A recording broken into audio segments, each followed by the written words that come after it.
Hi and welcome to Drummers Review. I'm Nolly, and in today's video we're going to be taking a look at the Pearl Mimic Pro drum module. The Mimic Pro is a standalone touchscreen drum module designed in collaboration with Steven Slate, aimed at being an intuitive and great sounding triggering unit for professional drummers, whether live or in the studio. It features a 7-inch touchscreen and a 120GB internal solid-state drive, as well as 60 kit presets based on the extremely popular Steven Slate drum sample libraries.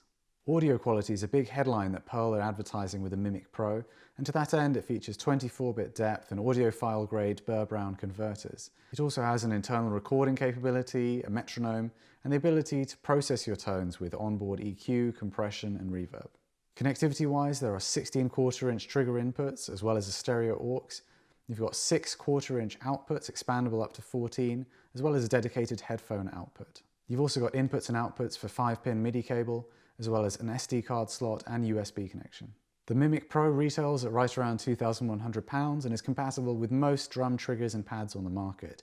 Here we're using it with a Jabeki Compact Pro kit and low volume cymbals. Before we go any further, let's check out a few more sound examples.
Our initial impression of the Mimic Pro is that it looks really neat with the touchscreen doing away with a lot of the knobs and dials you'd typically see on a high-end drum module unit. This gives an air of simplicity, but while it's lighter on the gimmicks than some of the competition, it's still got plenty going on inside. The unit itself is weighty and feels really solidly built, which gives us the impression it would stand up to professional touring. However, it would be really nice if it came with the separately purchasable stand mount, and we would like to have seen a padded carry case available for it too. Powering the unit on, the default kit instantly sounds great. Steven Slate's drum samples are characteristically modern and punchy, and the majority of the sounds on the Mimic Pro bear his signature cracky, aggressive, and hi-fi sonic quality. That said, there are some more vintage and classic samples in there too, which sound authentic and neatly expand the range of what the Mimic is capable of. While there are 60 different kit presets, they're mainly different mix and matches of the same samples with varied processing rather than 60 separately recorded, wholly different drum kits. But something really nice here is you don't get the typical range of over-affected synthetic drum sounds that so many drum modules are packed full of.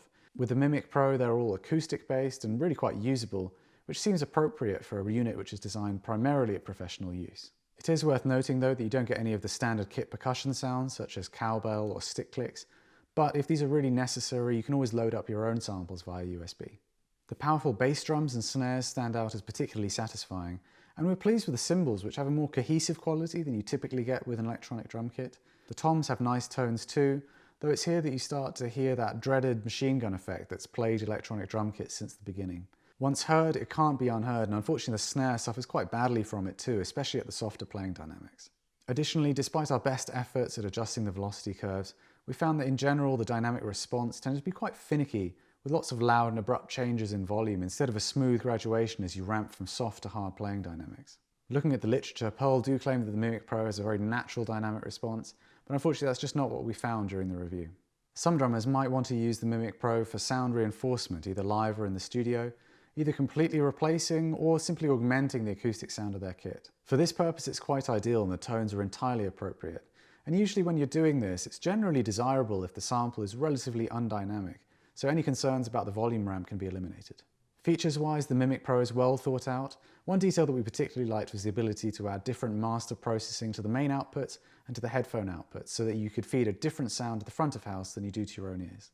It's excellent to have fine control over the direct, overhead and room mic level for each instrument independently, as well as having a master room and overhead channel in case you need to make a larger brushstroke change.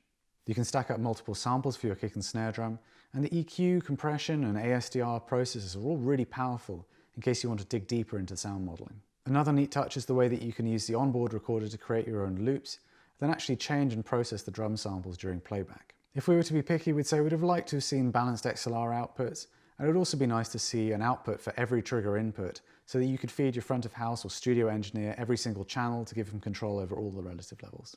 It seems to us that the Mimic Pro presents a really different sound to what's available from the other big brand drum modules that we've tried, and so it could become an interesting new option for e-kit aficionados. It'd also be a good upgrade for those with an aging flagship or a more basic kit to get up-to-date sounds without the full outlay of buying an entirely new kit. It's also going to be a strong option for pro players who need a road-worthy drum module in order to trigger from their acoustic kit or from auxiliary pads. You definitely want to have a decent understanding of e-kits and how to configure them before you try integrating it into your setup, because you might find it takes a little bit of adjustment to get it responding just right to your rig. At £2,100, it's right at the top end of what you'd pay for a current flagship drum module. It's a lot of outlay, but then it is a state-of-the-art drum module, and it is built to last too. That said, it's always going to be quite a personal decision as to whether it represents good value for money for you, and you should definitely audition it alongside other modules to see which suits your tastes and needs best. I hope you've enjoyed watching this review, and as always, please leave us a comment with your thoughts. Don't forget to click subscribe and on the bell icon too to get notified of future videos, and I'll see you next time at Drummers Review.